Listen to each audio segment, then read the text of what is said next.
You ask Tiger to solve. This deals with linear equations with one unknown. The final result is x equals -6. Let's solve it step by step.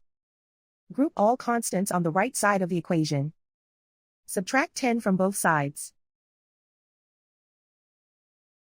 Simplify the arithmetic.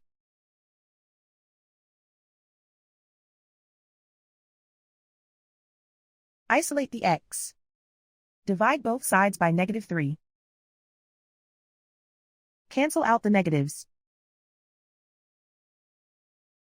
Simplify the fraction. Move the negative sign from the denominator to the numerator. Find the greatest common factor of the numerator and denominator. Factor out and cancel the greatest common factor. And so the final result is x equals -6.